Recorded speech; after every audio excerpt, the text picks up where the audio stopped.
thinking we could have an overview of the previous lesson and see what you guys remember. So can anybody tell me what you guys remember from Wednesday? Like anything interesting or that stuck in your mind? Yeah? It's when diabetes is when your pancreas doesn't turn stuff into glucose. Yeah, it's when your pancreas can no longer use insulin to break down the glucose. It's okay, it was good. No, it's actually pretty, yeah. Yeah, that's pretty. That's the main part of it. Does anybody else have anything that they remember? Nobody remembers it like 2 days ago. Alright, we'll move on. Wait a minute, you guys have to share something else. What else do you know about diabetes from Wednesday? Anybody remember? Yeah. You have to inject, you have to test your blood glucose. Yeah, test your blood sugar. Like 5 times a day. To measure the amount of glucose in your blood. Yeah. There's 2 types. There's 2 types, yeah, there's type 1 and type 2. Do you remember like the difference between them at all? We went over it really briefly, but do you remember Type that? 1 takes in congenital, it's hereditary, and then type 2 can be related to obesity. For sure. Yeah. Your blood sugar is high at different stages. It's good. A few warning signs are drinking a lot, sleeping, using the bathroom a lot, and I can't remember. Yeah, that's good. That's good. You kind of jumped along to towards the line. That's good. Does anybody remember what an autoimmune disorder is? Yeah. It's when part of your body like attacks itself. It seems like part of your cells is foreign because it might be worked off a lot of vaccines, or you might have gotten really sick and it's kind of working off and starting to see your cells as foreign, so it's attacking your own body. Does anybody else want to add anything to that? No? Okay. So what fails in the body that leads to your type 1 diabetes? Somebody said it earlier. Yeah, your pancreas, exactly. Okay, and a few warning signs, you went over those. Does anybody else remember anything besides being thirsty all the time and like sleeping an excessive amount or going to the bathroom a lot? Does anybody else remember anything? No? Like unexplained weight loss?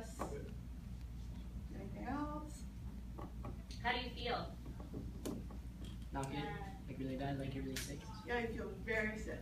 Something very wrong. Yep. And is type 1 preventable? No. No, it's not preventable. Alright, good job. Okay, so we talked a little bit about this on Wednesday, but not too much. But like I said before, all diabetics have a set range, have a set blood sugar range. And usually it's between the low 100s and mid 100s. It depends on everybody.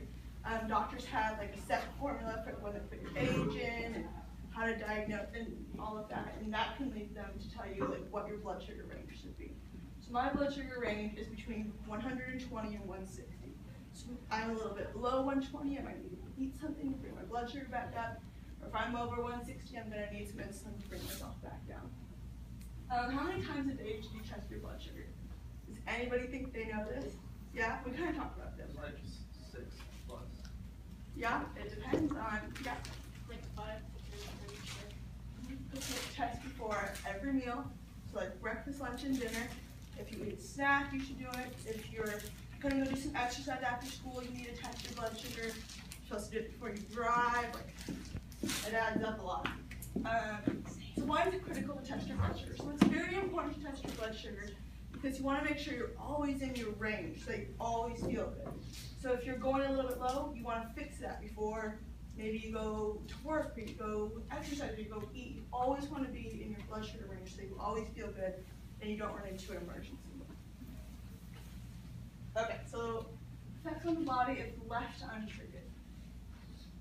These are pretty intense diseases that you can bring on yourself if you don't test your blood sugar often enough, or it took you a very long time to maybe go to the doctor and get diagnosed with type 1. Heart disease is a big one, as well as dental diseases. Those are both very common in type 1 diabetics. Kidney disease, because remember, there's a lot of, through your kidney, that's where your urine, passes through.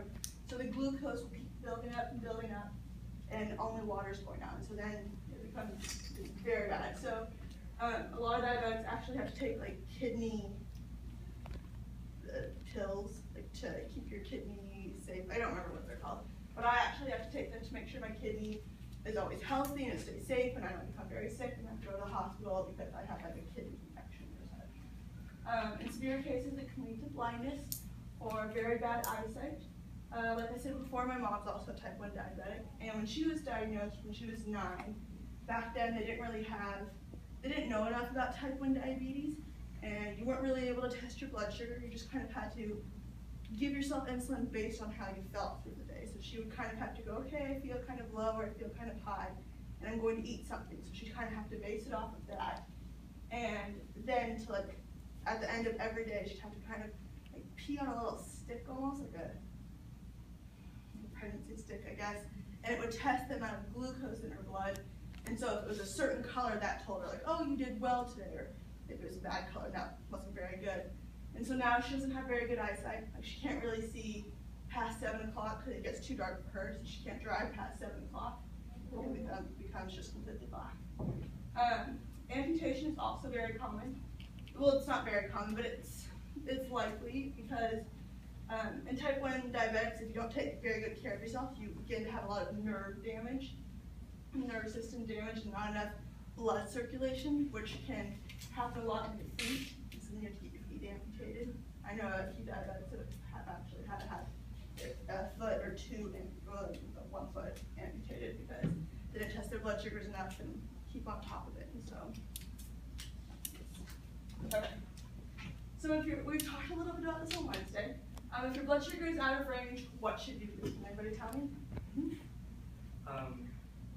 Like if it's too high, how do you correct it? Too high, you take insulin. You take insulin to bring it back down to your range. You're right. And if it's too low, how do you correct it? You eat something. Yeah, like eat a granola bar, drink some juice, because that's how you get into your blood sugar very quickly. So yeah, so if your blood sugar is out of range, you need to correct it somehow, either by eating something to bring your blood sugar back up, or taking some insulin to bring it back down to the normal range. Okay. So life at school with diabetes. It's a big pain to be a diabetic at school.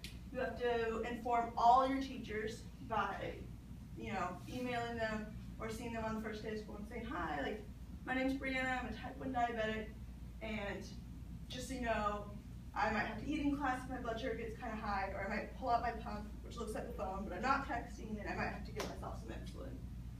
I bring snacks to all of my classes in case I become really low and need to eat something so I can stay in class. I also have extra insulins, extra pump supplies and shop stuff in my backpack, as well as the school nurse in case, and I've had happen before where my infusion set will get ripped out because it's just like this long cord, and it's gotten like caught on door handles or ripped off in my jeans, and I have to put a new one on to make sure my blood sugar doesn't get too high at school. And so you also, like the school nurse, gave me a note to give, she gives it to everybody, a note to give to your teachers in case I need to leave and go eat something because my blood sugar is too low, or if I need to go fix something because it's not working. I get a note that just says I'm a type 1 diabetic and I can leave or test my blood sugar in class or text my mom or my bathroom pass if I need it for emergencies. Okay, so does anybody, what do you guys think about diabetics and exercise? Do you think it's okay? Yeah, you just have to be careful that you're not in a bad blood sugar place. You need to make sure you're in a good range before you exercise. So to prepare for exercise, you should always test beforehand to make sure you're not too low. Because if your blood sugar is kind of low, maybe a little bit below the range, and then exercising, it can bring you down just incredibly fast, and you can be in a very bad place and be having an emergency.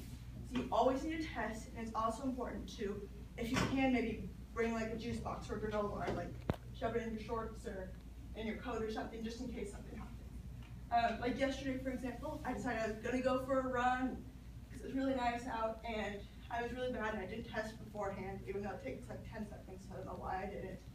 But I was running, and I got incredibly low, and I actually, when I get really low, it's hard for me to like find balance and walk, so I like kept falling down, and I finally got home and opened the door and like fell backwards, and so I had like a bruise on my back. But, so it's very crucially important for all diabetics to test before going to do some exercise, like going swimming, going to play soccer, going for a run, because you can be in emergencies like I was, and maybe you're really far from your house or far from your destination, and it's very critical that you are prepared and you're being responsible about diabetes.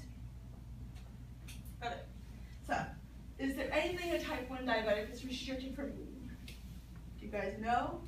No? Nobody wants to? Does anybody want to take a guess? Is there anything that like I can't eat? Some people think I can't eat cake or like sweets, or I can't eat a lot of cereal. That's kind of weird, but anybody want to? No. Okay. Candy? Huh? Candy? Candy? Yeah, people think I can't eat candy. I remember like in elementary school, people for the birthdays would bring like cupcakes or like little sweets. And I remember a couple times people bring like a packet of sugar-free gum. So I'll have that instead. There's nothing that we're restricted from eating. You know, as long as you take some insulin to cover what you're eating, it's totally fine. And the insulin will break down the glucose, and you'll be all good. Before eating, you always need to test your blood sugar, and also give yourself some insulin. Either use your pump to give yourself some insulin, or take a shot, because then the insulin will break down the glucose and you'll feel good and you'll be in a stable range. So sugar affects diabetics differently. Like I always drink, if I'm going someplace and I'm gonna have some soda, I always drink diet soda instead of regular soda, because the insulin I take kind of breaks down sugar differently. It's not exactly the same as the insulin you have in your pancreas. And so sometimes if I have regular soda instead of diet, it makes me a lot higher, and it takes a lot longer for me to come back down to a stable range. So I always have diet just to avoid all of that. Okay, what is bolusing? So I've been saying bolusing a lot, and I'm sure a lot of you kind of aren't really sure what that means. But bolusing is just when you give yourself insulin. It's just a term you use. If I'm going to give myself a shot of insulin to cover either correct high blood sugar or to cover what I'm eating, I'm just bolusing, giving myself some insulin. I'm using my pump and plugging in how much I'm eating, and I use it like that. So you know how much insulin to give yourself by your doctor sets a ratio. So they say, and everybody has a different one. Mine is for every 15 carbohydrates I'm eating, I need 1 unit of insulin. So you know by that, by saying, okay, I'm going to have this granola bar, and it is 30 carbs. Okay, 2 units of insulin. So you know by that, by the